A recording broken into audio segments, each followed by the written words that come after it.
The Good Old Grateful Deadcast, the official podcast of the Grateful Dead. I'm Rich Mahan with Jesse Jarnow, exploring the music and legacy of the Grateful Dead for the committed and the curious.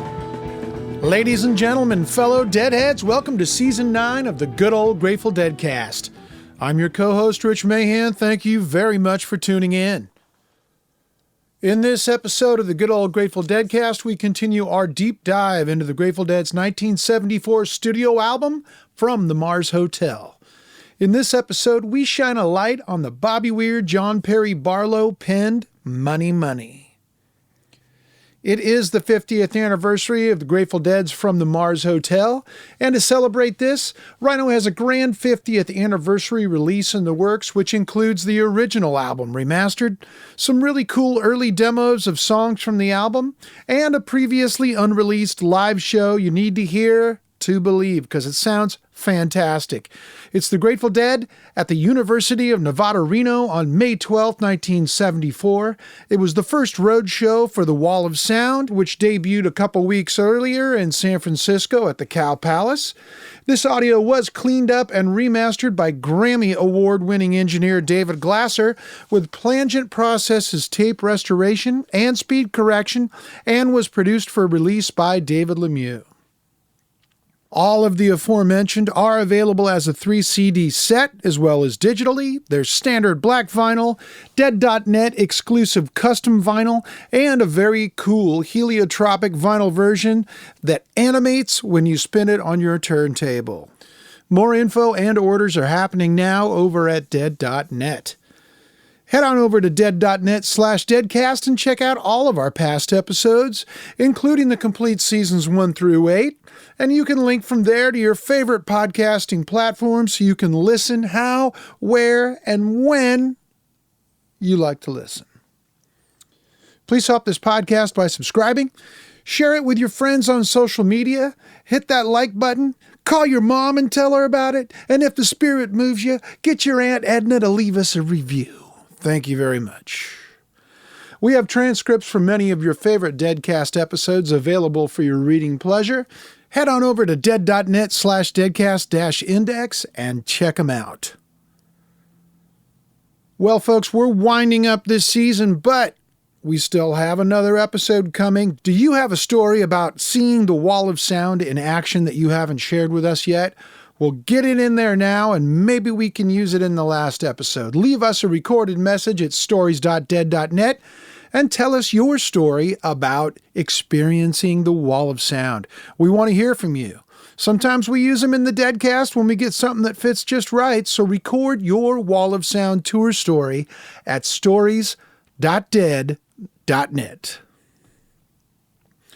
Money, money, money, money, money. It's a catchy chorus to be sure, but the band only played it 3 times before dropping it from their live shows. We're about to get the full scoop from this episode's financial advisor, Jesse Jarnow.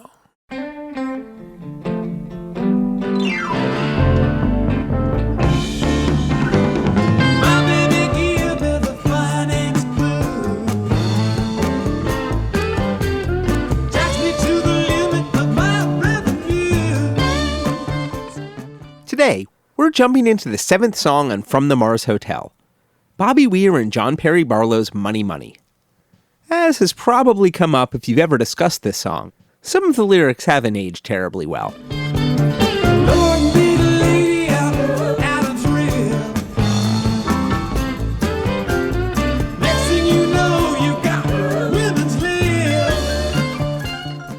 Grateful Dead archivist and legacy manager David Lemieux. My opinion is this song is meant as a tongue-in-cheek song, and I think it works in that regard. I can see why it rankled some people. I certainly can't understand that.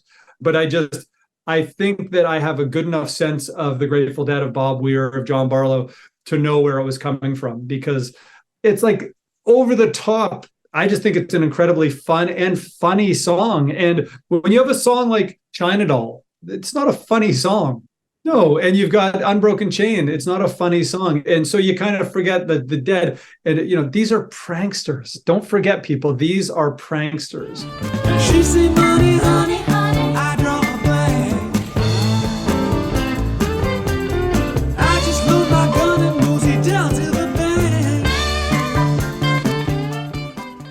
musically, it's a rockin' bluesy thing, and Jerry's just ripping it. Bob's guitar, Phil, Billy. It's a Keith ripper, and he's just having the time of his life playing this piano part. Mama, don't send me down the road that bank again. I got an ocean leading me to sin. The Dead played it live only a few times, at 3 consecutive shows in May 1974, between the album's mixing early in the month and the album's release in June, before the Grateful Dead dropped it forever. I'm pretty sure Bobby Weir hasn't sung Money Money in the nearly 30 years since the Grateful Dead officially dissolved. I don't look at this as a 7 great song album and one that's just kind of mediocre. I look at it as 7 great songs, all very different, just like a Grateful Dead show. But here we are, so let's get into the song that was originally called Finance Blues. Money, money, money, money, money. Woo! Money, money, money, money, money. Money Money was John Perry Barlow's second official lyric on a proper Grateful Dead album. So let's detour into Barlow land for a moment. Weir and Barlow had been collaborating on songs since early 1971. Is there anything a man don't stand to lose? When the devil wants to take it all away, cherish well your thoughts, keep a tight grip on your booze, 'cause thinking and drinking are all I have today. The fruits of their labor so far could be heard mainly on Weir's 1972 solo debut Ace, which included 5 Weir-Barlow songs backed by the Grateful Dead. Check out our Ace 50 episode. Barlow debuted on a Dead album with Let It Grow, the third part of the Weather Report suite, on Wake of the Flood in 1973. We will not speak but stand inside the rain and listen to the thunder shout, I am, I am, I am, I am. Barlow was raised Mormon on a ranch in Pinedale, Wyoming. His father, Norman Barlow, was a rancher and a state senator. Bobby Weir and John Perry Barlow bonded at the Fountain Valley boarding school in the early 1960s, and Weir spent the summer with the Barlows on the Bar Cross Ranch. While Weir was hanging out with Ken Kesey and the Merry Pranksters, Barlow was hanging out with Timothy Leary at the Millbrook estate. The two reconnected on the Dead's first trip to New York in June 1967. This is from David Gans's November 1982 interview with Barlow, which you can and should read in David's book Conversations with the Dead, which we've linked to at dead.net/deadcast. Thanks, David. I'd been out at Millbrook taking acid with that bunch, with Leary and those people. And, so I was aware of what all that meant. It was just that they had an entirely different spiritual overlay on what they were doing, if they had any spiritual overlay at all. It was in the form of circus rather than Eastern mystic rite, or the way in which we were conducting it. So it was kind of fascinating for me to get the. So you guys were mystics and they were pranksters, eh? Pretty much. And then I finally decided that I preferred the combination better and started going back and forth with it. And then there was a period where I didn't see too much of him again. I got sort of serious about college for a while. Barlow had a colorful college career at Wesleyan, recounted with occasional facts in his posthumous memoir Mother American Night. John Perry Barlow was a lyricist, essayist, journalist, and in the 1990s, after he sold the non-proverbial ranch, a co-founder of the Electronic Frontier Foundation. One of the people he met at Wesleyan was the photographer Andy Leonard, who would go on to be vice president at Grateful Dead Records. I accused Barlow once in an irate moment of living an anecdotal life. Given the choice between something that he really ought to do that needed doing and something that would make a really good story, he would go for the good story move every time. And I said, at some point it's going to blow up on you. Barlow was an apocryphal storyteller, but a masterful one, where anecdotes often turned into rhetoric. But Barlow was on his way across country, having been hired by the Grateful Dead to be a songwriter because he didn't want to write his book anymore, and New York City was kind of wearing old on him. He put everything in the van, the motorcycle, all the records, all the leather pants, and took off. He was going to move to San Francisco, go on payroll, be a songwriter. We discussed this 1971-ish story a fair bit as the background to the song Cassidy in our Ace 50 episode. It was also how Andy Leonard was pulled more fully into the Grateful Dead's world. And the next thing I knew, I got a phone call from Wyoming, and he said, I'm at the ranch. My dad is sick. He's had a stroke. the place is a mess. We got to get the hay equipment going. And there's a long story about why he needed to get the hay equipment going, but it had to happen like that. And he called me and he said, okay, look, in his Barlow fashion, put all your tools in your van, bring your motorcycle, and I want you to go to Detroit. And when you go through Detroit, I want you to pick up the manuals for these following diesel motors, and then get here as fast as you can because we got to get this stuff going. We have 22 pieces of equipment that are broken that haven't been run and have been outside, and we need them right now. Otherwise, I'm going to lose the ranch. So get here. Okay? Love you. Bye. So I did. We did get the hay crew actually through that season, and we got enough hay put up to keep the cows alive through the winter. So I did that. But as soon as that was over, which is snowfall, so in October, I went out and said hello to Weir and saw my San Francisco guys and came back home through Mexico and attempted to redo my photography life. And I think it was in that slow winter period that the boys had time to write. I think that's when it happened. Somebody asked me that the other day, and I could honestly say with a straight face, I didn't watch those two guys write one song. With Barlow on the ranch, and Weir in California, or wherever the Dead were, Barlow and Weir didn't have the luxury of writing face-to-face all too often, like the former roommates Garcia and Hunter. And Barlow would often have to write to order without knowing what kind of music Weir had in mind. Money Money was one of those for sure. Here's how Barlow remembered it to David Gans in 1982. There was one called Money Money that I had the notion of as being some kind of a Mose Allison-y kind of, jive blues thing. Well, have you heard the latest? Are you in the know? It's in the morning paper and it's on the radio. It's even going to make the TV news. White boy steals the blues. It sounded like Mose Allison done by the Grand Funk Railway by the time it was done. Mama, don't send me down to rob that thing again. I got a notion you've been leading me to sin. I was really upset by that and refused to write any lyrics for him for quite a while. I mean, I went on writing his lyrics. It was just that I had to hear the music first. I got stubborn and decided that my judgment regarding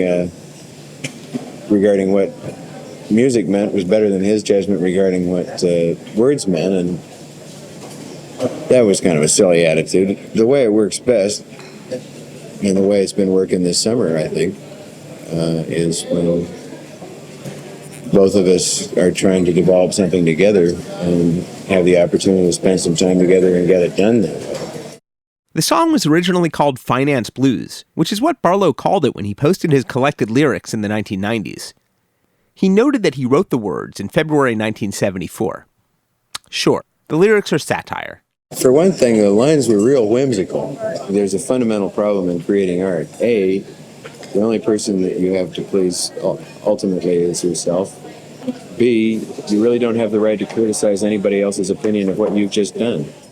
To Weir and Barlow's credit, there was a long R&B tradition of writing about relationships where money was part of the equation.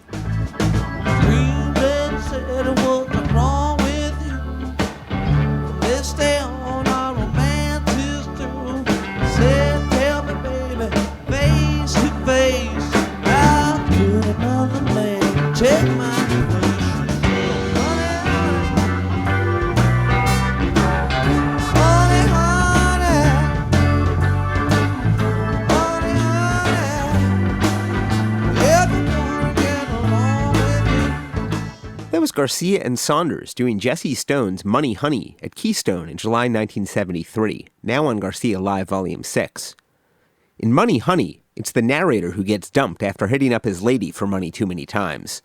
Though the Dead had pulled from R&B before, that particular attitude wasn't often part of it. Loose Lucy is about relationship foibles and promiscuity, but doesn't accuse anyone of being only in it for the money. A kind of icky accusation to many in the Dead's audience. This love can give me such a thrill. It gives me inspiration, making counterfeit bills. Now some folks say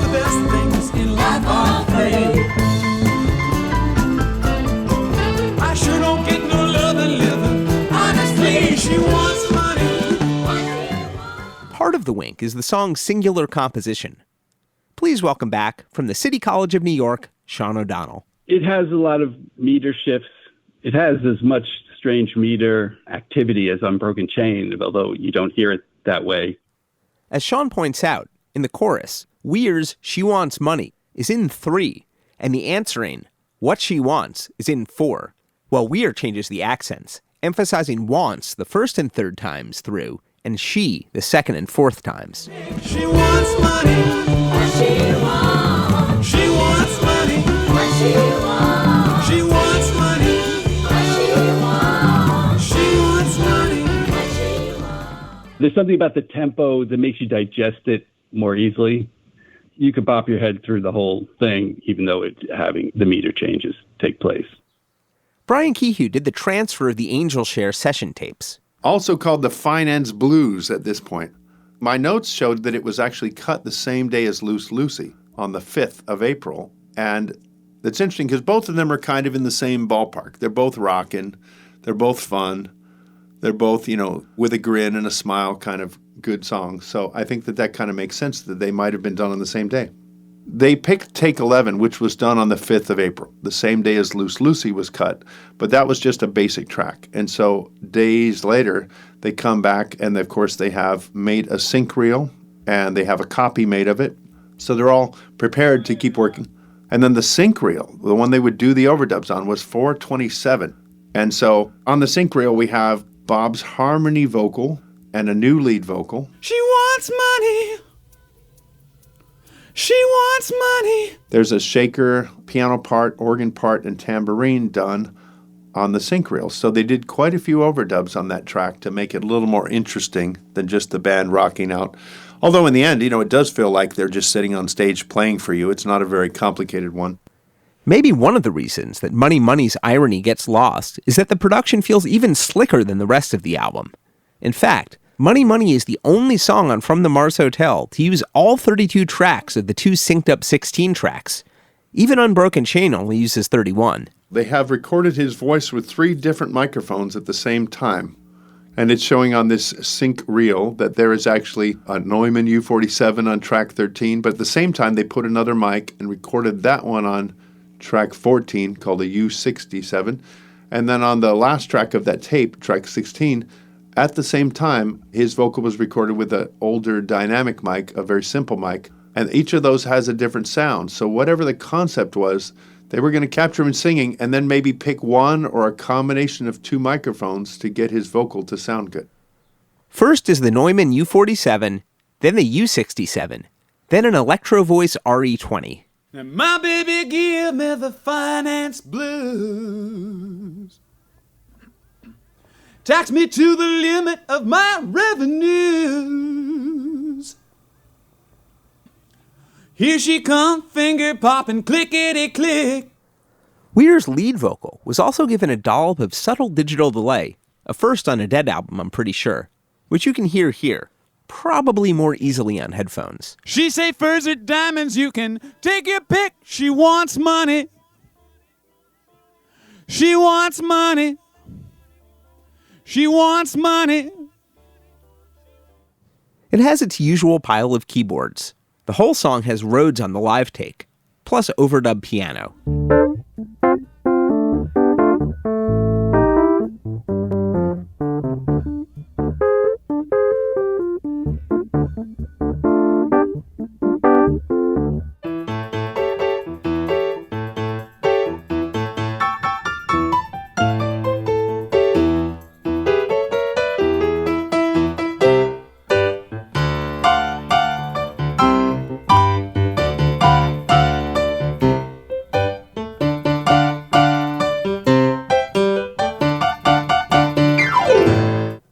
There's a B3 on the bridge.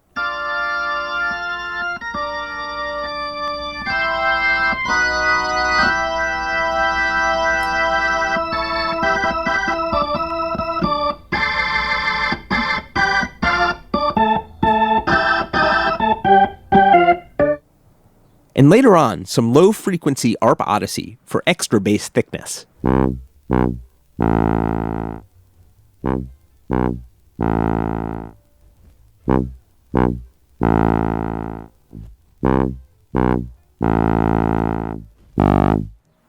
As Brian mentioned, there's shaker and tambourine. The tambourine part especially is a pretty good way to hear both those meter shifts and understand how this song was written by a rhythm guitarist.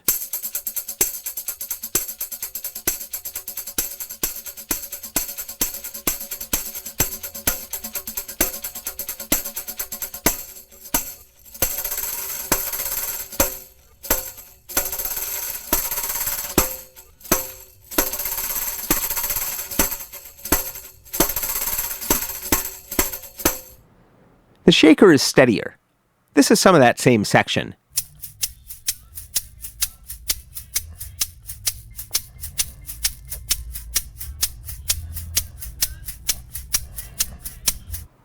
And there's cowbell across the whole track too, mixed very quietly. And it's backwards.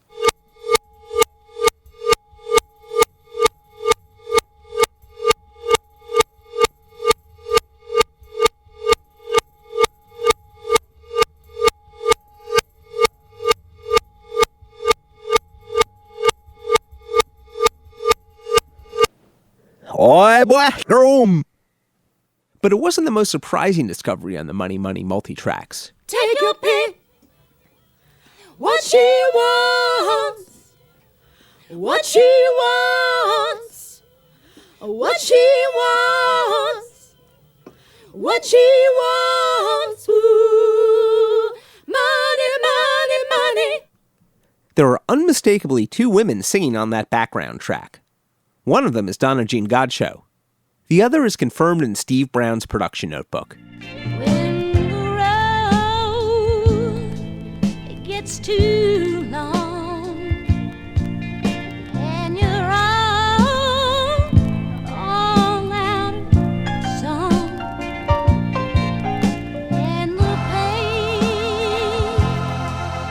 it gets too much for you to bear. That was Sarah Fulcher from her 1972 album Sarah and Friends, produced and arranged by Steve Cropper of Booker T and the MGs. Perhaps obviously, Sarah Fulcher has never been credited with singing on From the Mars Hotel, but that's unquestionably her, and it's not a great outcome, especially on this song in particular. But what's not obvious, and which I didn't get until researching this episode and comparing the different releases of Mars Hotel on Discogs, is that nobody got credited first. Take your pick. What she wants. What she wants. What she wants. What she wants. Woo. Money, money, money. The original Grateful Dead Records release of From the Mars Hotel has credits for the songwriters, but doesn't mention the musicians by name at all, not even the members of the Dead. What's more, the track list on the back cover is an entirely different order that bears no resemblance to the LP or even the 8-track. The reason is pretty simple. None of those details were settled by the time Andy Leonard had to get it to the manufacturer. What she wants. What she wants. What she wants. What she wants. Ooh. Money, money, money. According to Steve Brown's notes, Sarah Fulcher overdubbed her vocals on May 7th, less than a week before the Dead began their tour in Reno. Sarah appears too on Wake of the Flood, in the chorale on Weather Report suite. You can hear her voice at the top of the mix of the background vocals. Darkness falls and seasons change. Same old friends, the wind and rain. Sarah had come into Jerry Garcia's circle of musicians in late 1972, performing with the Garcia Saunders group through mid-1973, but improvising more than singing backup. I interviewed her a few years ago, and we've posted a link at dead.net/deadcast.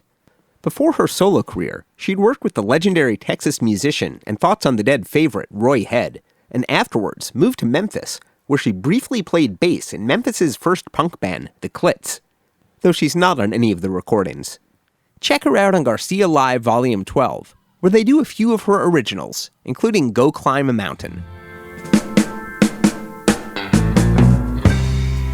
I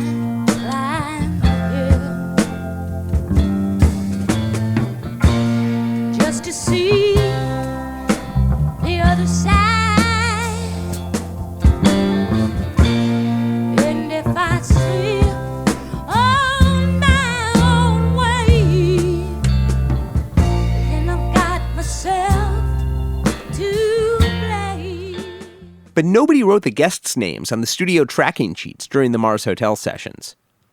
When someone had to reconstruct the list in the 80s, Ned Lagin and John McPhee made the cut. Sarah Fulcher didn't. A sadly appropriate fate for the song on which he sang, which we now correct with this episode, and on future reissues of the album. Steve's notebook confirms that Sarah got paid well for her 3-hour session. Ooh, Connie, Cadillac. You don't need butts, you don't need no jack. Money's not what she wanted so much as, acknowledgement. Thanks, Sarah. Money, honey. The Dead debuted Money Money in Vancouver on May 17th, 10 days after Sarah's vocal overdub, now in the Pacific Northwest box, sounding pretty faithful, despite having less tracks to work with.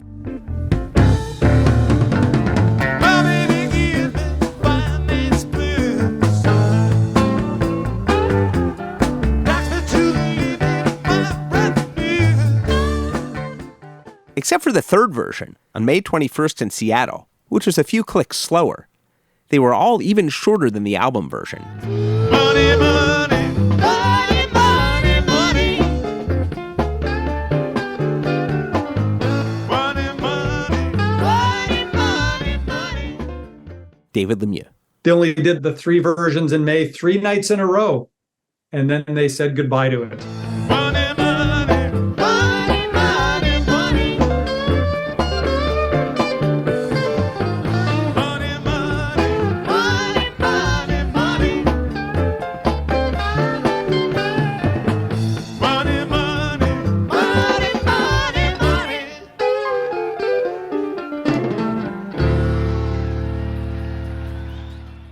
Here's how Bob Weir remembered it to David Gans in 1977. A couple of people in the band didn't like it that well.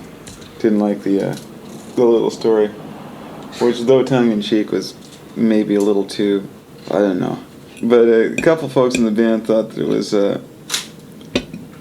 didn't think it was as funny as I thought it was. Didn't think it was all that funny at all. So we just put that one away. As the wall of sound trucked on to the rest of the spring and summer tours, Money Money disappeared into the mists. They really could have just written a different set of lyrics and made it something new. But the baby left with the bathwater. We'll add one more perspective about Money Money, told secondhand. Please welcome back the parent of Deadhead sociology, Rebecca Adams, who went backstage for the first time in 1989 when she was bringing UNC students on Summer Dead Tour. Like a lot of things, we've got David Gans to blame. Here's what Rebecca wrote in her notes at the time. Gans had a tape of some sort to deliver to Jerry. Jerry was sitting at a table with a red-haired man who turned out to be Barlow. David introduced me to Barlow, who was polite, and then to Jerry as the professor who taught the sociology class. Among other things, Jerry told me I was famous. I remember that. And just being flabbergasted. I was speechless, pretty much. And he asked me about the papers.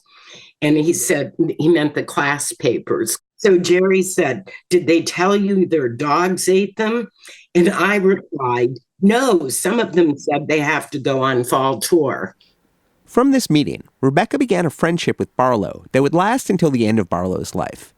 A few months later, in the spring of 1990, she found herself in a conversation with Barlow about a different early 70s lyric that seemed to encapsulate her class, from Black-Throated Wind. You ain't gonna learn what you don't wanna know. Which was a perfect slogan for my class, right? And because it actually captured the whole perspective I was trying to teach them, is that you see what you're looking for. And if you don't force yourself to look for more than one perspective, you only see one perspective. And it's not, you can never find the truth, but you can get closer to it by using different lenses. And that was the main takeaway. So it was a perfect slogan for the class. And when the conversation I had with Barlow about lyrics was because he didn't like that lyric anymore. He thought it was too pedantic. It was that same spring that Weir debuted a new version of Black-Throated Wind without that line, though it returned soon enough. I remember saying, well, are there any songs that just where you had, you're uncomfortable with the whole song. And he said, oh, money had to go. He said, once I had daughters, I realized that song had to go.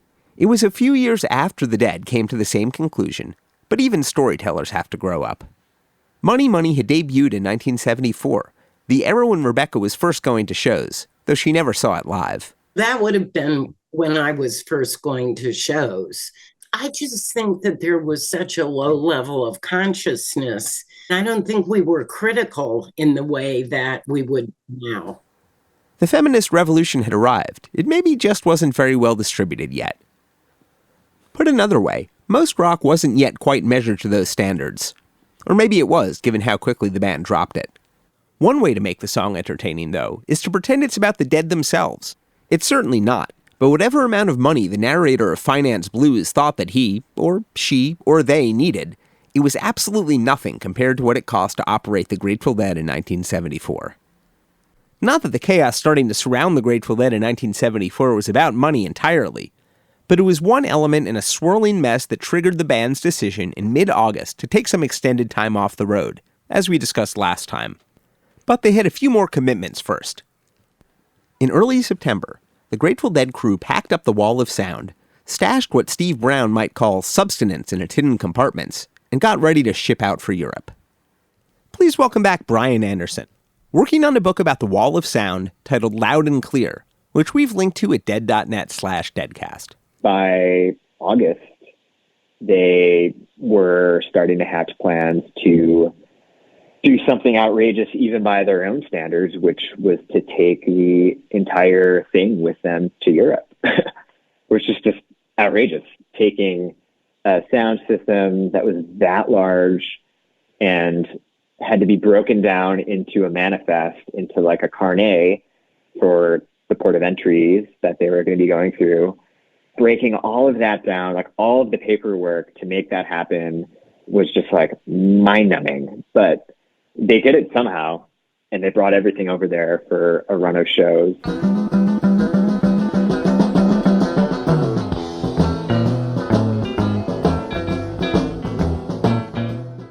That was the Dead in London on the opening of their Europe 74 tour, September 9th, now on Dick's Pick 7. They'd been planning the overseas trip since at least the beginning of the year, before Sam Cutler had even departed. But it would be a pretty different experience on all levels than the Europe 72 adventure just 2 years earlier. A 2-week, 4-city, 7-show jaunt that saw the band and crew frazzled and fraying. In fact, we're going to give a heads up. The remainder of this Deadcast is going to include recurring depictions of hard drug use, violence, violent drug use, domestic abuse, and extreme avant-garde music. Some of this is funny, some of it not so much. It's all a part of the Dead's complicated history. Further details about many of these stories can be found in the band's official biography by Dennis McNally, A Long Strange Trip, as well as Bill Kreutzmann's memoir, Deal, and Richard Loren's memoir, High Notes. The Dead weren't breaking up, but even as they made some fantastic music, the events on the Europe tour made it abundantly clear why they needed to take a break and make some changes. At the start of the year, Richard Loren replaced Sam Cutler as the band's booking agent and organized their spring and summer tours in the States. In September, after the Wall of Sound tour, the Grateful Dead wanted to do a tour of Europe. I was totally against it. It became a special mission of Rock Scully, who'd served as band manager in the early days, but had transitioned to a more free-form job description, which usually involved a good bit of wilding.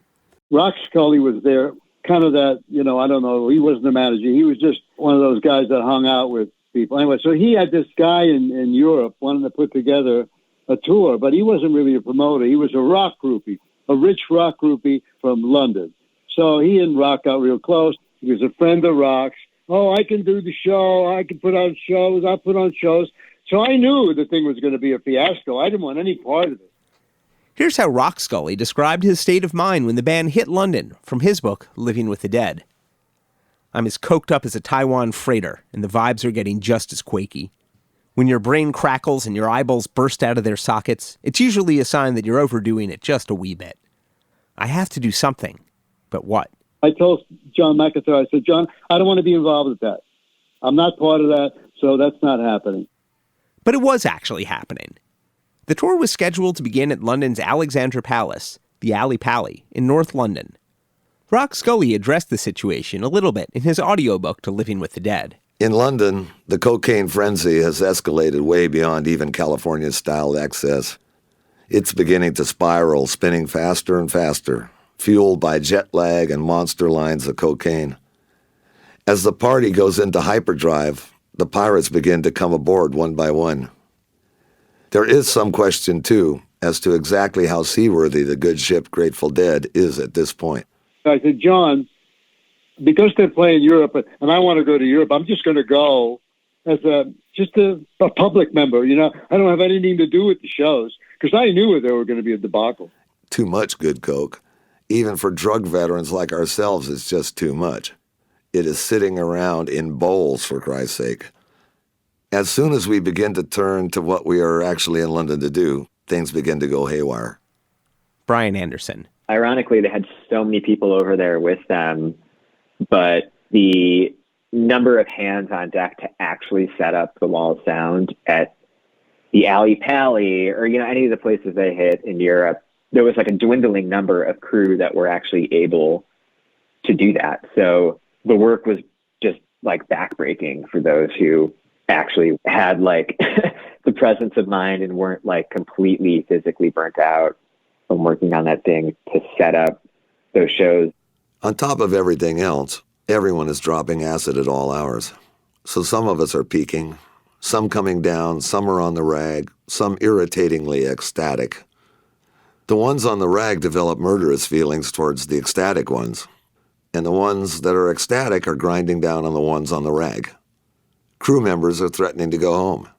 Things are getting outrageously ragged, and we hadn't even gotten to the first show yet. In Europe, which presented a whole host of problems, but the big one was power, was electricity. Like that was always a problem in Europe whenever the Dead would go over there. The cycles are different over there. So they would include in the packet of materials that everyone would take over, they would have kind of like these cheat sheets that like broke out power in every country that they would be going to, and they were bringing their own power with them. On the first night, one of the band's generators melted down and they started an hour late, playing one long set instead of their usual two. The situation with the promoters was a bloody mess, with tickets being pirated all across London, according to Rock Scully, and lots of bad accounting at the door. We spoke with guitarist John Perry for our Tales of the Great Rum Runners bonus episode. He was playing with Robert Hunter in this period, before co-founding the band The Only Ones. I went to the Alexandra Palace one with the huge PA. Personally, I wasn't knocked out, but I'm sure plenty of people were. I knew some of the King's Road people who were involved in supposedly selling the tickets for that. I know a lot of money got lost via a lot of fairly dodgy people that I knew who I would never have got involved with them. So when the management systems find it, or think it's a good idea to use the cocaine distribution system, the cocaine distribution people, as a useful means of selling tickets, then there can be trouble. As opposed to working with, like, the LSD distribution people. I think Owsley was probably a better bet than the King's Road guys they were employing, because they knew they were fun to be around, but I mean, I wouldn't have lent them sixpence. Richard Loren. I went to the London shows and I just saw completely coked up bunch of musicians and the crew and everything. It was like, oh my God, I didn't want any part of it. I mean, they were collecting cash going in the back door. I mean, it was so crooked. I mean, nobody got paid. The guys got totally fucked over. They had promoters and screwing them. And I mean, I had nothing to do with that. But heads could still connect with the Dead's music. Elvis Costello was in the house. I went to Alexander Palace to see the Dead around the release of From Mars Hotel. I can't now remember whether it was before or after the record came out.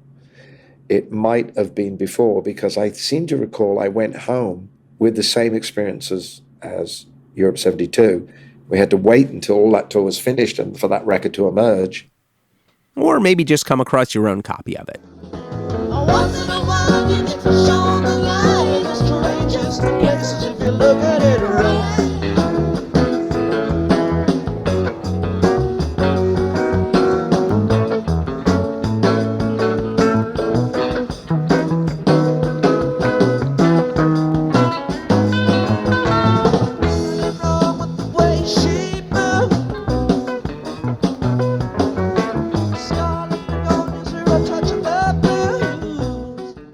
Journalist Andy Childs had written an admiring review of the band for Zigzag when they'd played in 1972, followed by a multi-part history of the Dead, and thanks to the excellence of these pieces, he scored a rare interview with Phil Lesh when the band returned. Jerry's the guy who will always answer questions. He'll always talk.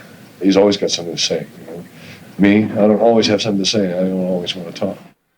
Thank you enormously for the use of this audio, Andy. I went to interview Phil at this house in Chelsea that they were staying at. They'd taken over the whole house.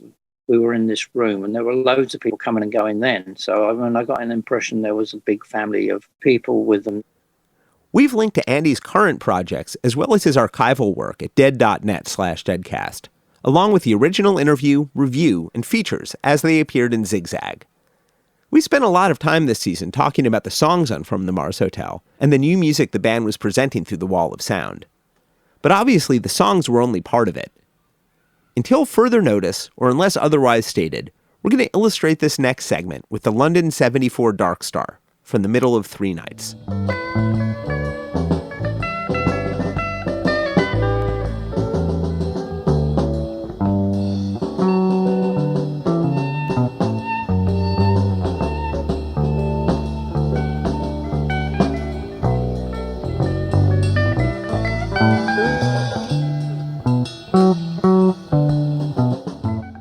I think that what we do the best is improvise with some kind of spontaneous structure occurring at the time of the improvisation going on.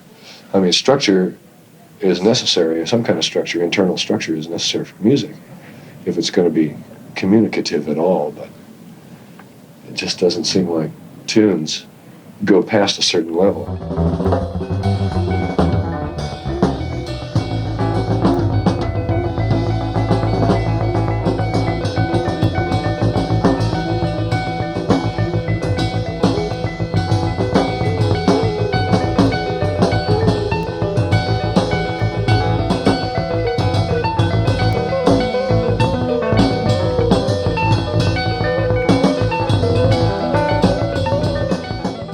Songs with lyrics, you can only go so far with them. You can't take them into a new realm. You can hardly ever develop them.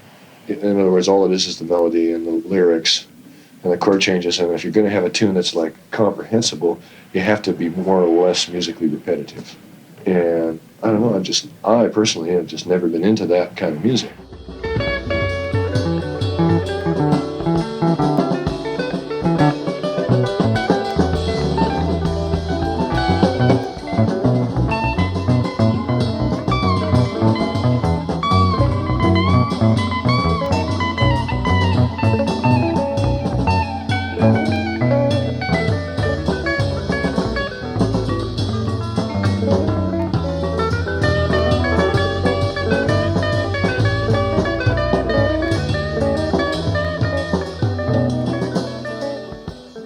Michael Kaler is the author of the superb new book from Duke University Press, Get Shown the Light, Improvisation and Transcendence in the Music of the Grateful Dead, which we've linked to at dead.net/deadcast. My understanding is that they have these amazing experiences at the acid tests and elsewhere. They want to keep having these experiences. And so they think, okay, we tend to have these experiences when we're playing in a certain way. Let's build a mode of approaching songs that enables us to play in this way. Throughout 1966 and 1967, the Dead began extending their songs, and then linking them into extended suites, especially in 1968 and 1969. Following Working Man's Dead and American Beauty, that was less on their mind, but still part of their syntax. By 74, they've got other strategies that they can use as well. In some cases, they're writing songs with set improvisational sections, like in Playing with the Band, where you don't know how the jam is going to go. They've got a lot more advantages in their pocket at that point, right? Like they're much better musicians by 74. And they've also got an audience, right? Like they will not desert them. Like, they can go up and do Phil and Ned and Seastones stuff and their audience still won't walk out, which in 66, 67, that might not have been as much the case.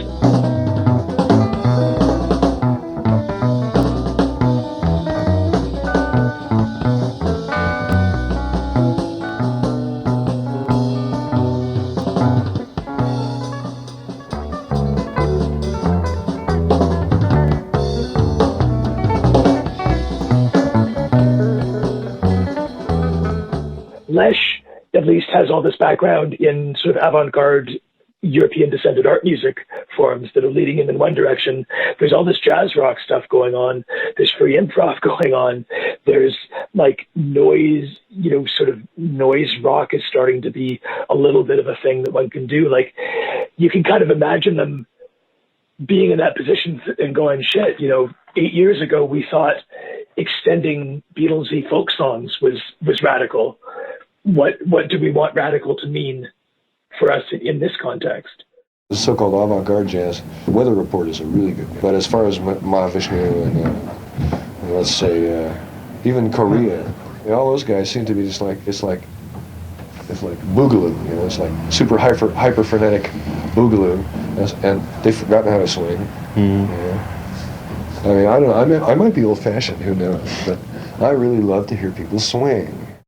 With Bill Kreutzmann, there was very little shortage of that in the Grateful Dead. I rarely hear bass players play stuff that's not a pattern. And in fact, that's the way people think of it. They say, okay, you lay down the bass pattern for this one, right? Or the bass line, sometimes they call it the bass line, but it's still very repetitive. So I like to play it more in the sense of like the continuo bass, the Baroque period, or the real bass line in classical music. Beethoven all the way up to Mahler, in a way that makes the music move to different places, even though in rock and roll music it just seems to be more convenient to play the root of the chord all the time.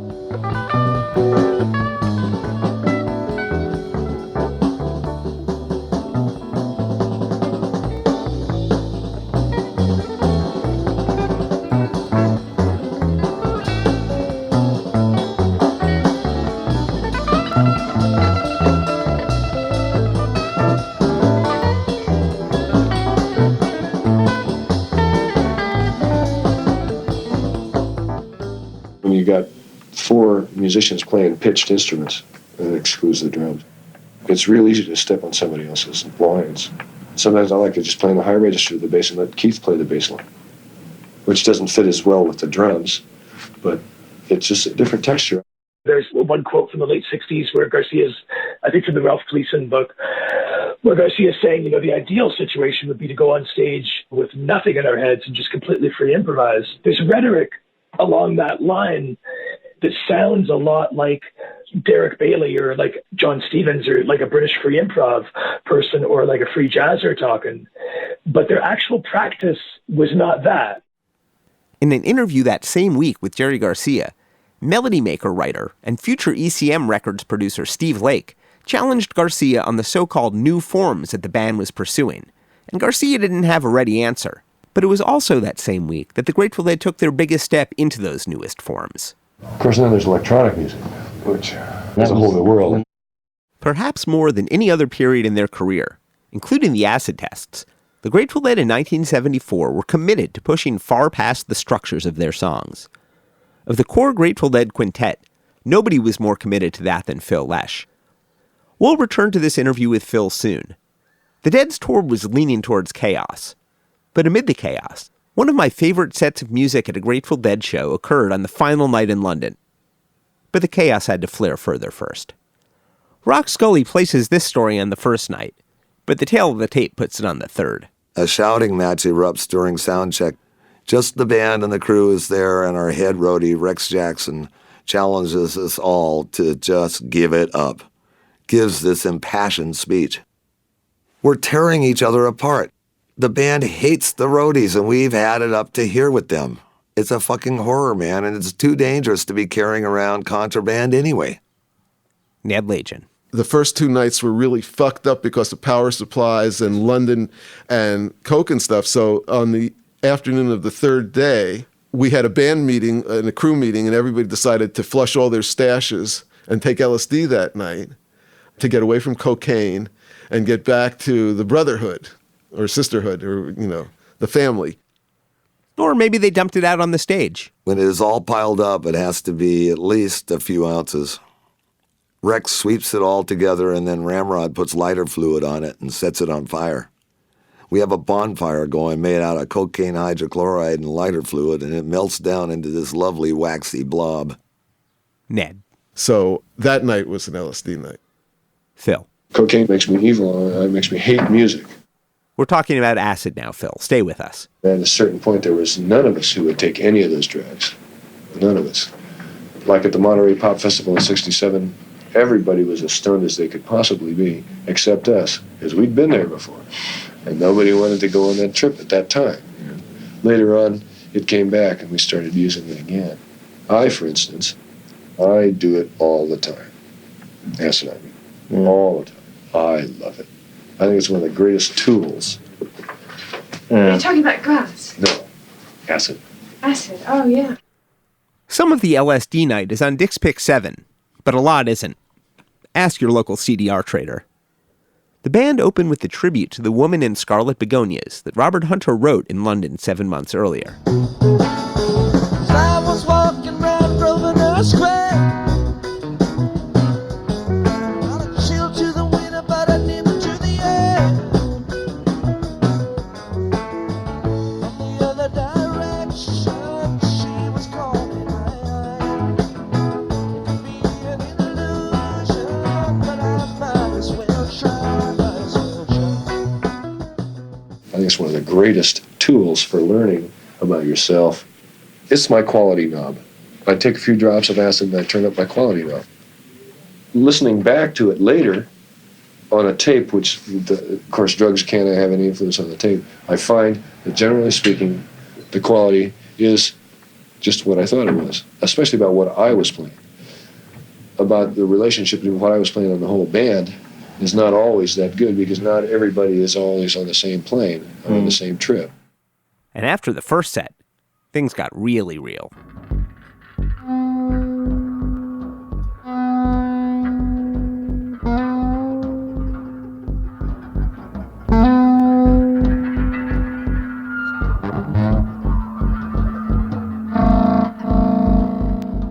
It's never been released, so you'll have to track it down in full yourself. But what followed was nearly 70 minutes of music, flowing from Seastones into Eyes of the World into Wharf Rat, with Ned joining the band on Rhodes. It's a masterful performance, with Garcia and Kreutzmann coming out early to join Lagin and Lesh.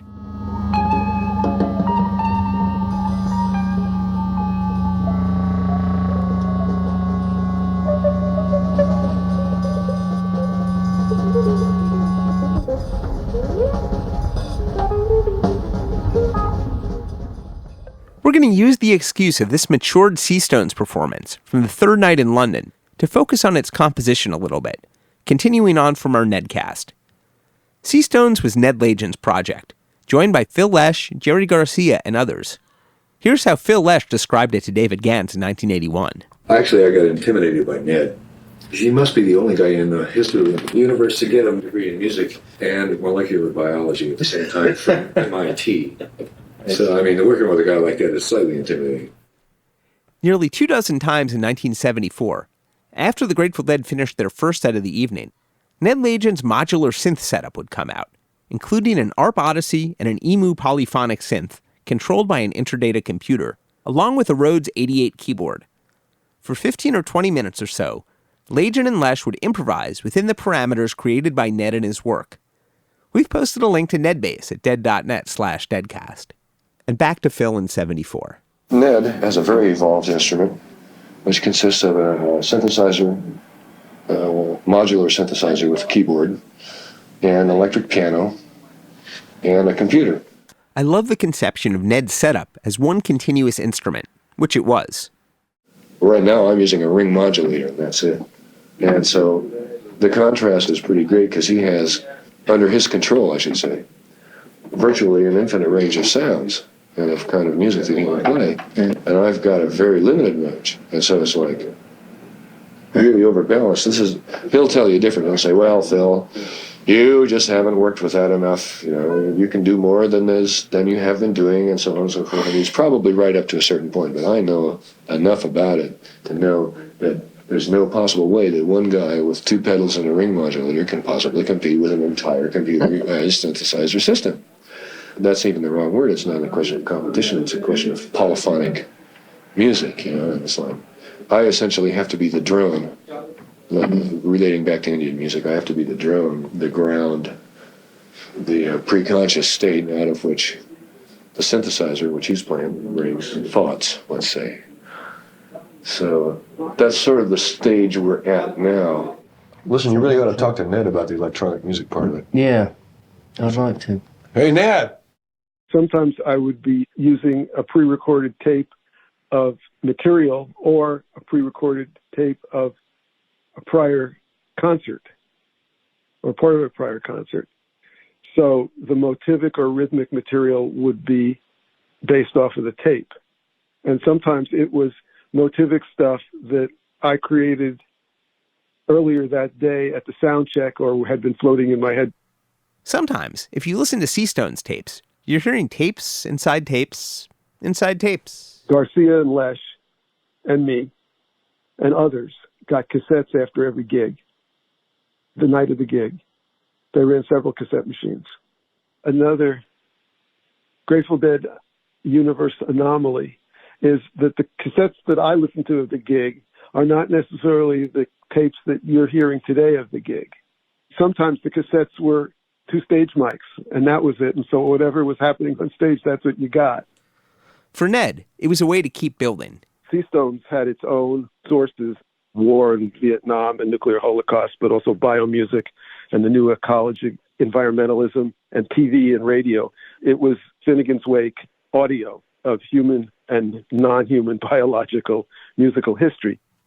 It was a most modestly scaled project. What we define as music that had been enlarged by serious avant-garde jazz, serious avant-garde classical music. And so moment forms, which was a musicological term that eventually was picked up by Stockhausen. The moment form is like a place, and you can describe the natural place in terms of there's water running through it, or there's trees or whatever, or there's sky. Those are musicological components.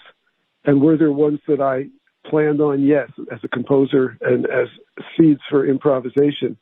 It was free in the sense that once you got in the space, you were free to wander around the space or walk around the space.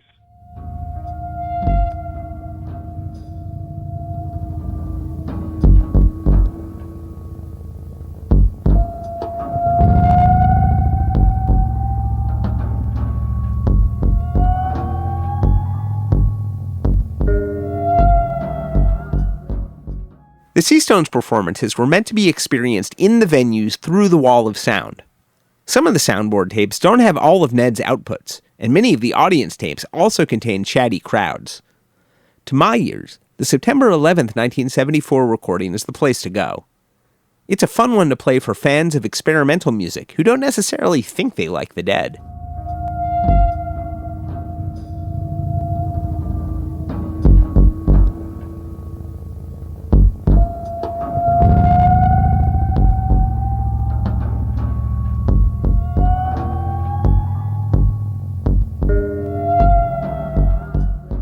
The summer versions of Seastones had mostly stood alone, but by Europe, they started to do what they'd planned all along, segue into the Grateful Dead's performances.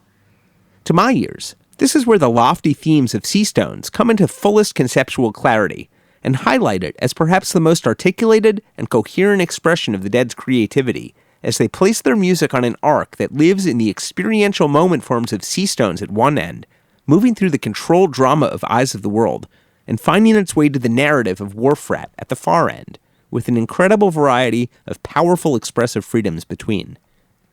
Billy Kreutzmann's entrance on this recording is incredibly subtle. Listen for the way his drums are in conversation with Lagin's ambient synthesizer pulses.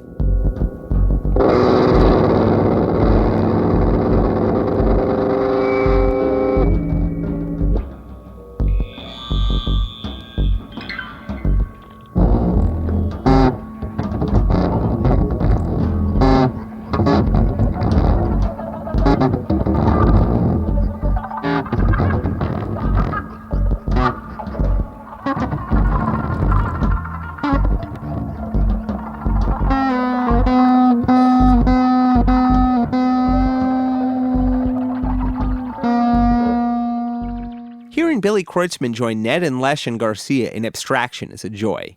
He never runs out of things to do or say, and there's never a sense that he's just creating conditions for a groove to arrive.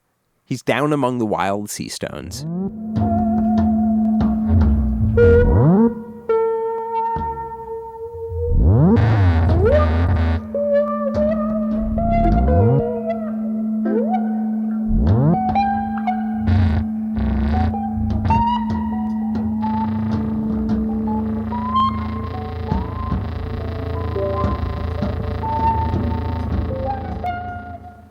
For more than 15 minutes, Lagin pushes the members of the Dead well outside their usual structure, guiding them through moment forms into the mysteries of life, until very gradually they achieve tonality and work their way into a Dead tune. I love trying to pay close attention to this recording to hear the moment that Kreutzmann flips from open jamming into the groove that will allow them to float into Eyes of the World. It's right around here, about 19 minutes after the tape starts.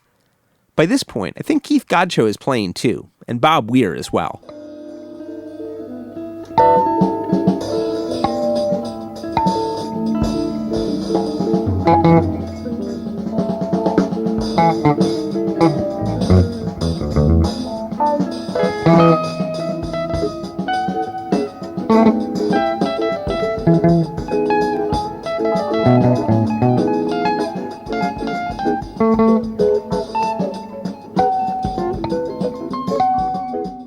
Kreutzmann was a great drummer and had the capability of functioning as a great jazz drummer. Great sense of time, great sensitivity, even though he could be brutish at times personally, great sensitivity to the music. Somebody wrote somewhere a couple of years ago online about how I was very conscious playing closely with Kreutzmann, and yeah, that wasn't by conscious effort, it was by jazz habit. I don't know if he was technically aware of all the great jazz drummers, but he certainly was one. The piece melts gradually into Eyes of the World. It was always assumed that when we flowed into the Grateful Dead, it would be thematically related. It was like taking abstraction and turning it into representational and then turning it back into abstraction. You could have the idealistic, positive outlook of Eyes of the World shared at the same time with the up and down positive negative view of Wharf Rat or Morning Dew, which was another one that I ended up playing on in a sequence out of Dark Star. It was logical for Seastones to flow into Eyes of the World in a different way.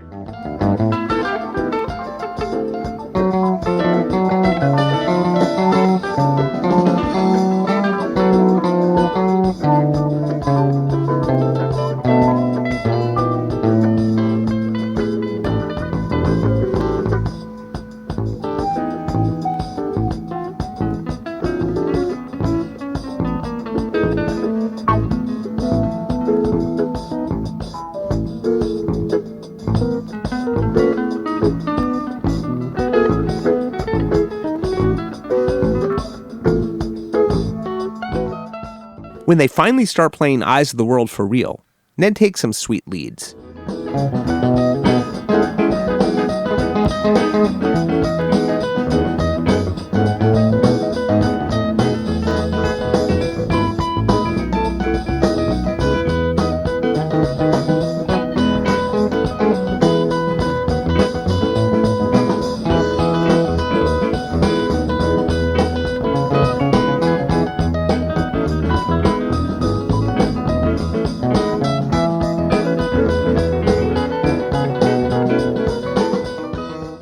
The Eyes stretches for over 30 minutes, working its way into far-out territory the song didn't usually find, even in 1974.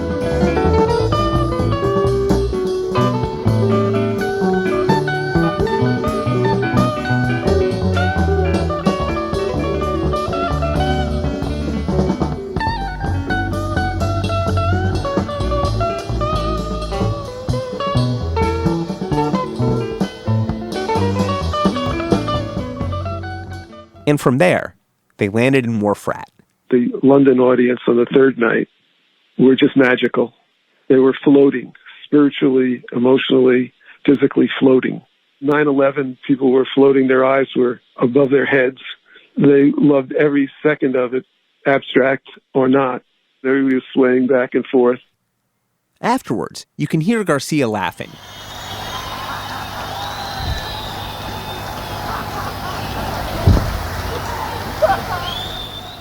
The Dead had placated themselves in London and staked their place as progressive musicians, but it was an uneasy piece.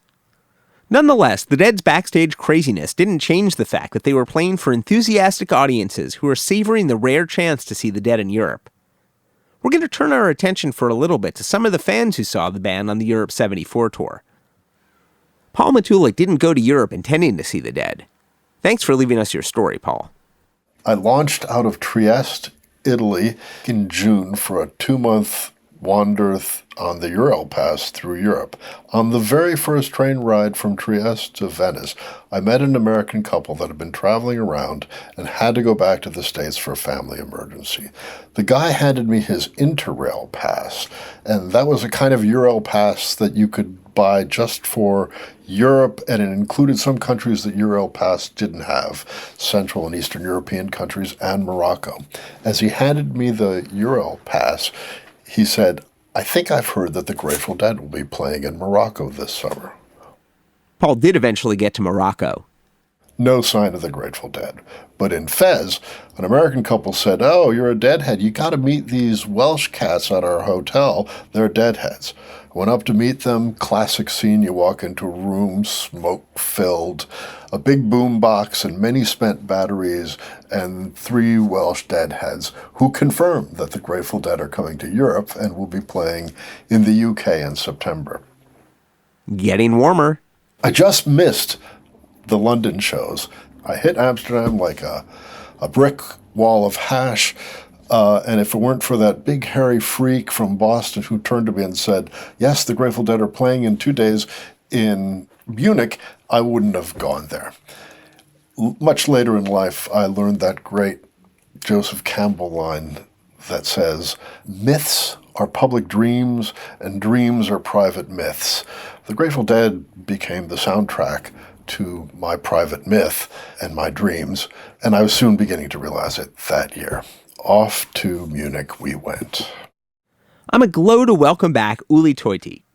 If you've traded tapes or photos or posters in the last few decades, you've probably come across Uli, and he's an indispensable part of the extended Deadcast family. Uli saw the Dead on the Beat Club television show in spring '72, but in spring '74, he got to go even further. I was now old enough to go to shows. I had seen already Led Zeppelin in '73. I had seen Pink Floyd. Before the Grateful Dead, I've seen the Pink Floyd. In '74, I went to see Emerson, Lake and Palmer, so I saw the big names. And so, of course, then when we heard about Grateful Dead, we were all excited, but then it was Munich, and that's just way, way, way far away from here. Because if you live in Freiburg, there's the Black Forest, and there's no highway going from here to Munich. You have to go to Stuttgart first, and then from Stuttgart down to Munich. Even the logistics of getting a ticket were a pain in the tuchus. To get tickets was just impossible. You couldn't go anywhere in town in Freiburg and ask, "Can you get tickets for us for a show in Munich?" No way. So we finally knew a guy who lived as a student in one of my friend's houses in a room, and the parents still had the address and a phone number. And we called this guy and asked him if he can buy us the tickets and send them. And he did that. And we sent him the money. When they finally made it to the Olympic complex in Munich, they discovered that some local bands were staging a festival of their own outside the Dead show. It was an occasion. There's a stage on the artificial lake. So people are more or less swimming on the lake when they are on the stage. And it was organized by the Munich, musician organization. I have no clue who was behind it, but they had Munich bands. I do vividly remember Spari Funkal because they were singing in Bavarian dialect, and they were singing the blues of the permanent razzia. It was all crazy. Munich had its own Dead-loving psych band, Amandul, but they weren't there. Amandul was not there. It was Spari Funkal, and I do remember 69, and there must have been another band, but I didn't know the name. Germany had its own homegrown psychedelic music scene, which produced bands that many of us American heads love now. But Uli and his friends weren't totally on board yet. Isn't there a saying, the prophet is not worth anything in his own country? But then came Can, and I never really got into it until they had this hit, Vitamin C.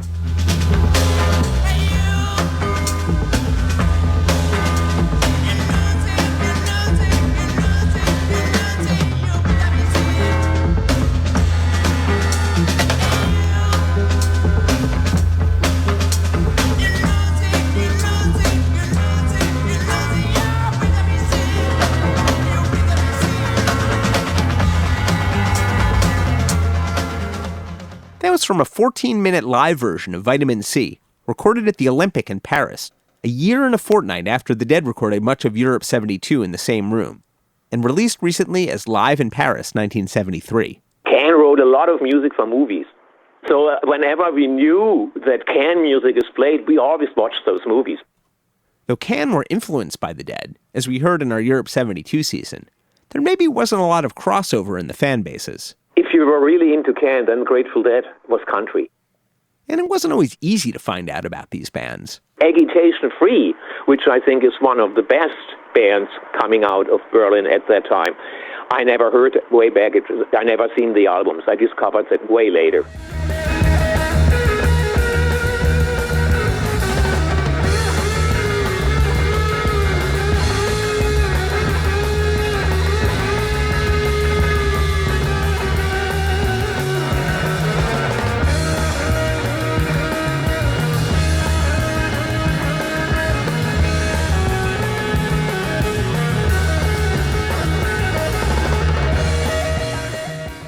That was Agitation Free's Through the Moods from their Live 74 album, recorded in February in Cologne. They had at least one Dead fan among them in bassist Michael Fame Gunther. Not that Agitation Free played the Free Festival outside the Dead gig either, but would have been cool.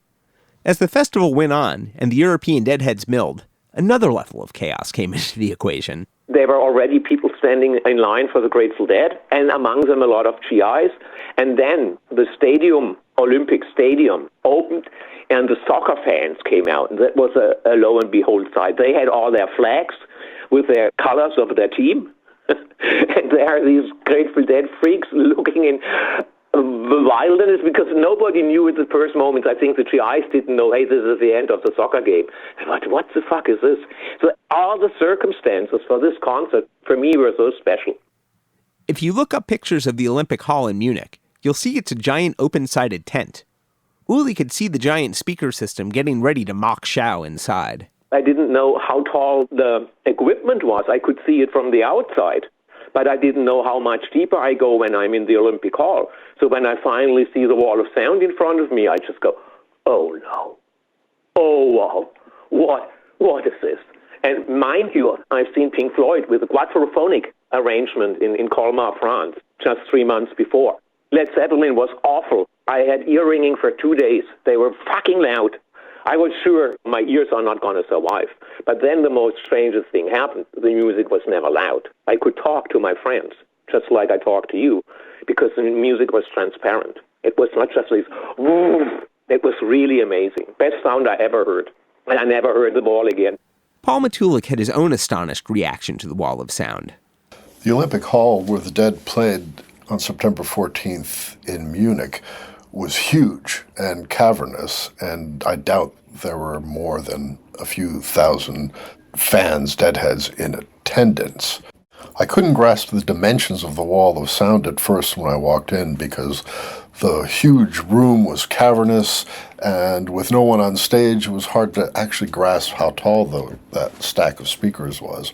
But when the band stepped out, oh my God, they shrunk the band. It became obvious that this was a monster system. It sure sounded amazing during that first set.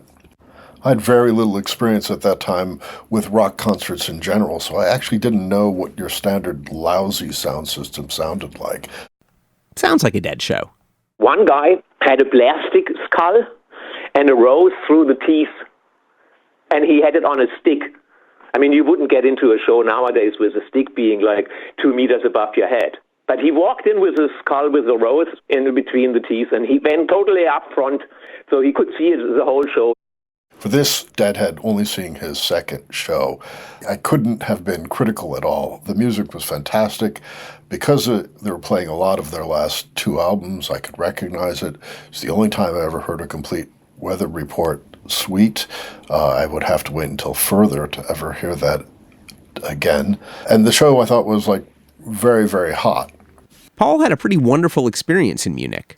After the first set, I wandered back into the theater, and as I said, there weren't that many heads, so you didn't have to walk far before you were away from people, and then you walked a little further and you finally could get to the end of the theater. And I remember there was this sloping wooden floor that maybe sloped up to the first row of seats, and it was very dark back there, and you could kind of lay back on the slope, and you wouldn't be flat on your back, you'd be just kind of pointing upward, and you'd be staring at like the girders of this structure, and there was like nobody around you, and it was black, and the hash brownies were kicking in, and all of a sudden this strange sound came from the stage.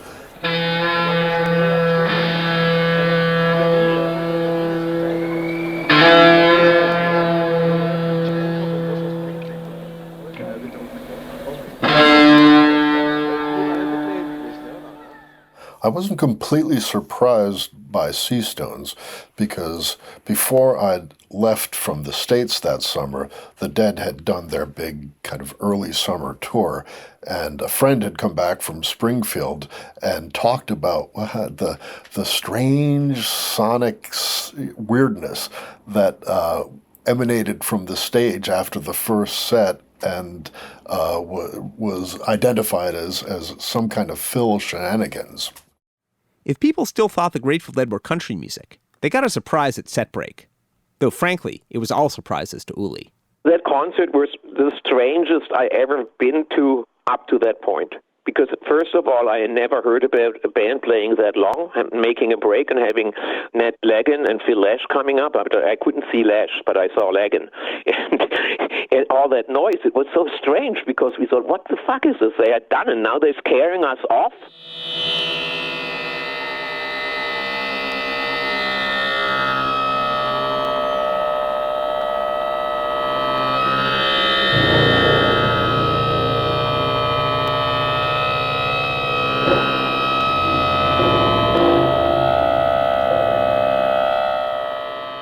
Here's how Phil Lesh remembered it to David Gans in a 1981 interview. We've linked to David's projects at dead.net/deadcast. There were some moments, and especially in Europe, there were some great moments in Munich. Oh boy. The Germans, when they don't like something, they whistle. So they started whistling because they didn't like it.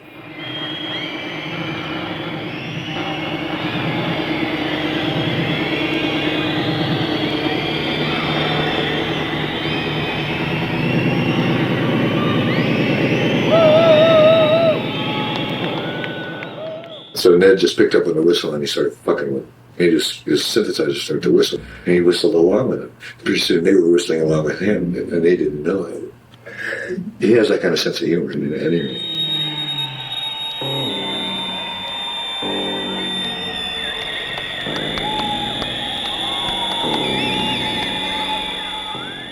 A couple of times things were thrown at the stage when I was playing.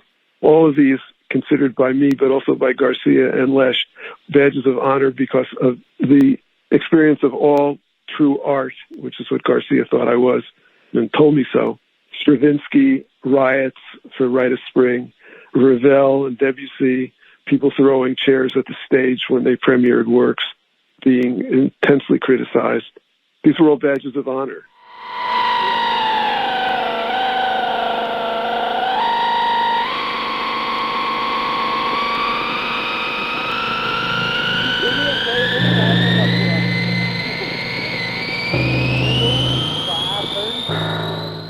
The show itself didn't have such an impact on me. I thought it was okay, but it wasn't great.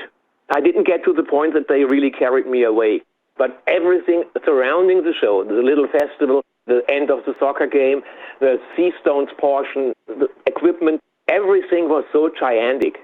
To see that with my own eyes, I couldn't believe it. what definitely changed for me was the fact that I've seen the best sound ever. But I heard the best sound ever and seen the biggest equipment I've ever seen.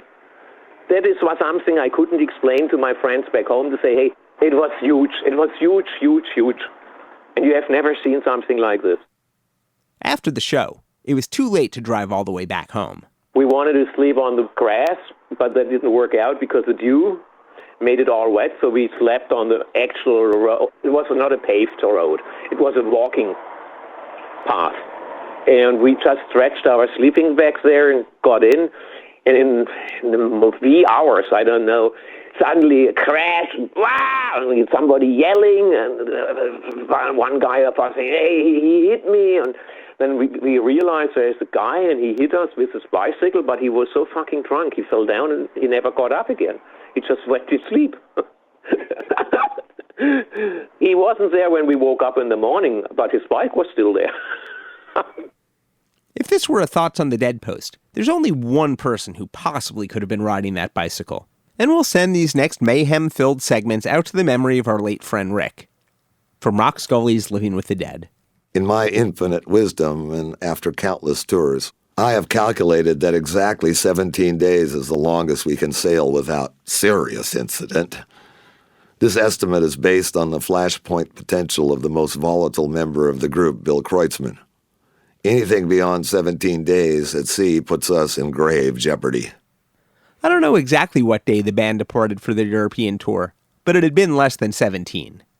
Off-duty booking agent Richard Loren had made it to Germany. I went to the show in Munich that they did, and they came back late. They had partied. I came back and went to sleep at 2 o'clock. Sleep didn't last long. Kreutzmann came into my room at 5 o'clock in the morning, knocking on the door, slammed me against the wall. You're fired. You steal money from us. Because the road crew were telling him that I was a thief.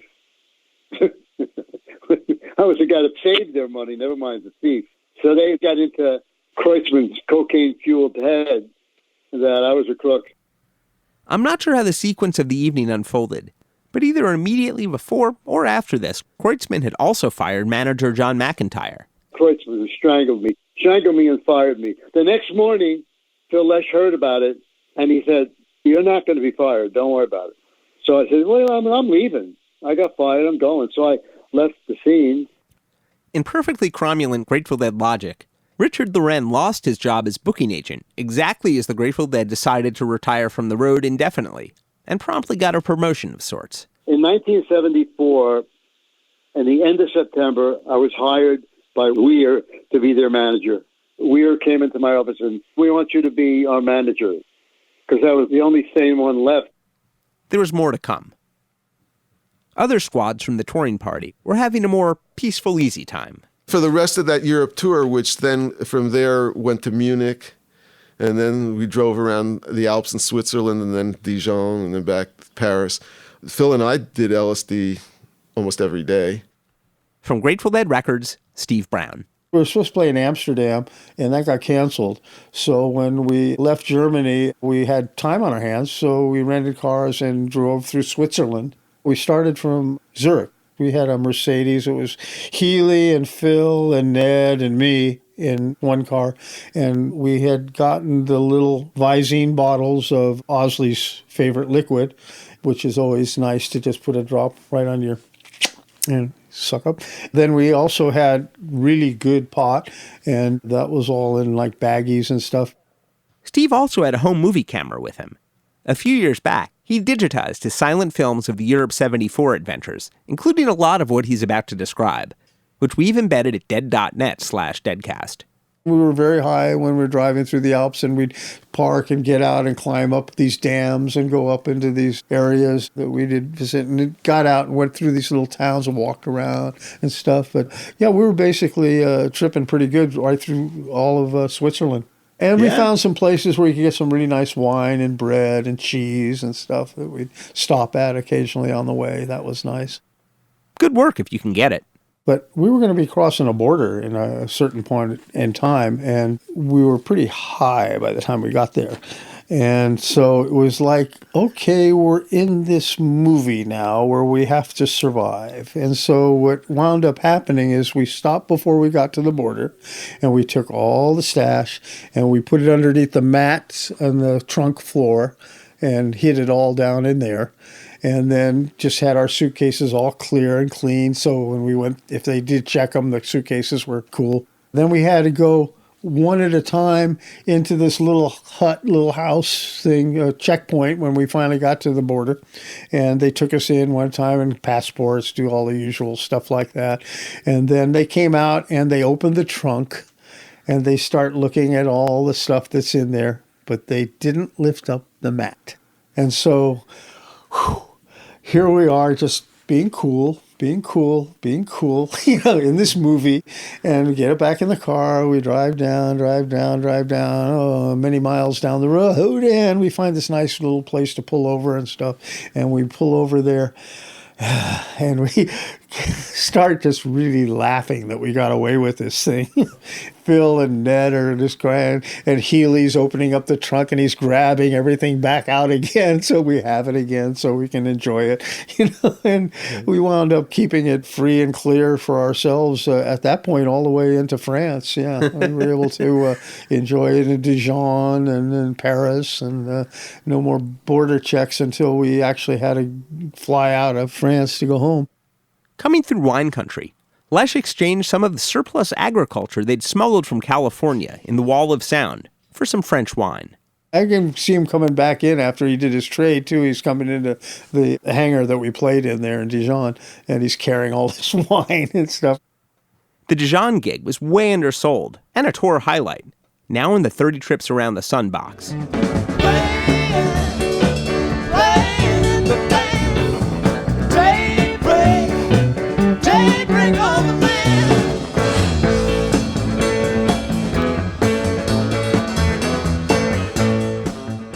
Lighting crew Ben Holler told us this story. We were somewhere down in Dijon, and all they had was great sandwiches, but they had fabulous sandwiches there. And we played the concert, and when it was over, the audience just wouldn't leave.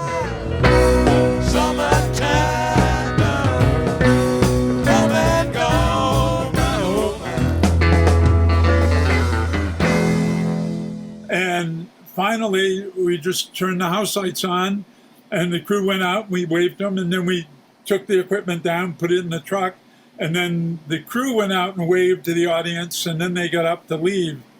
And I realized later maybe what had happened was in Dijon, they didn't have buses at night, so the audience couldn't get home till 6 or 7 in the morning when we were done.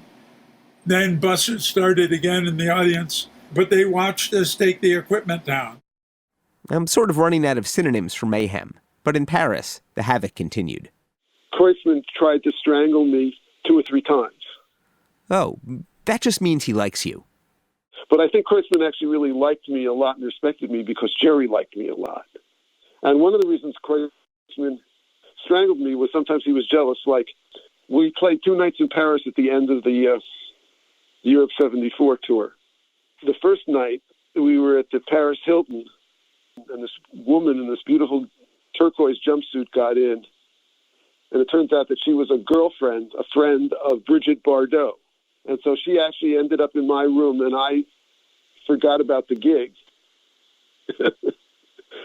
and so I arrived at the gig too late to play the Seastones set. That's why there's no Seastones set the first night in Paris.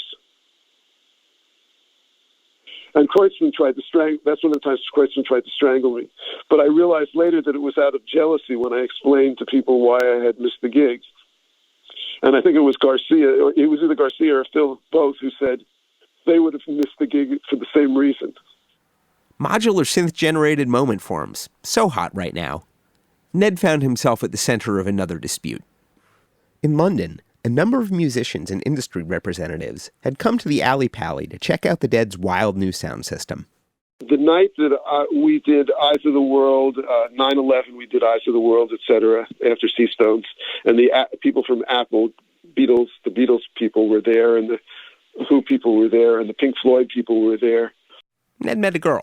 she was the Girls Together Outrageously, the GTOs. A brown felt top hat with a bow. Yellow wrap the watches that never show.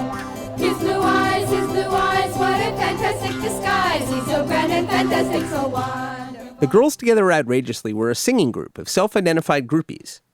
By 1974, this GTO also happened to be married to a certain Welsh musician with avant-garde roots who'd played in a band that was once called the Warlocks. Not those Warlocks.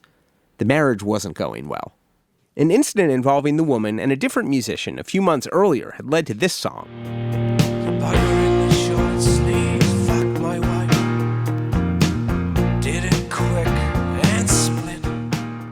Miss Cinderella followed the Dead to Paris, where she arrived backstage during soundcheck on the second day. And Miss Cinderella's then-husband arrived soon thereafter. Soundcheck in Paris, the second day, and he started punching her backstage. So I jumped in, and the French police came and arrested me because it was against the law to interfere in spousal abuse or any kind of spousal behavior. And the crew, Rex, Jackson, and Joe Winslow and Ramrod and those guys, maybe Parrish, all came and said, no, he's part of the band. Leave him alone. Barbarians at the gates. Or, depending on your perspective, on loose in the City of Light. In his book, Bill Kreutzmann recounts a night in which, stranded somewhere in Paris, he decides to hotwire a moped, fails, and concludes that the best way to flag help is to throw it through the nearest shop window. You can read the rest in Deal, My 3 Decades of Drumming, Dreams, and Drugs with the Grateful Dead. It was pretty clear that people needed a break, and within a month that would happen. Many, but not all of the Grateful Dead's ambitions would be put on hold. Those included both bringing the far-out spaces of Seastones to arena-sized audiences, but also songs like Weir's Money Money. The Europe 74 tour didn't have quite the lasting impact as Europe 72, but the parameters for the world of popular music were changing anyway, especially in Europe. Just 2 years after Money Money came ABBA's Money Money Money. Money, money, money, must be funny in the rich man's world. Money, money, money, always sunny in the rich man's world. I drop it here to make funny in part, but it really could be almost heard as an answer song to the Dead's Money Money. It was written by men, and it's not like it was the Scum Manifesto or anything, but it was sung by and from the perspective of a woman. If John Perry Barlow and Bobby Weir wanted Money Money to be part of the pop tradition of songs about women and money, Money Money Money was a sequel, whether anybody knew it or not. So I must leave, I'll have to go to Las Vegas or Monaco and win a fortune in a game. My life will never be the same. It's a gas, huh? Money, money, money, money, money. Money, money, money, money, money.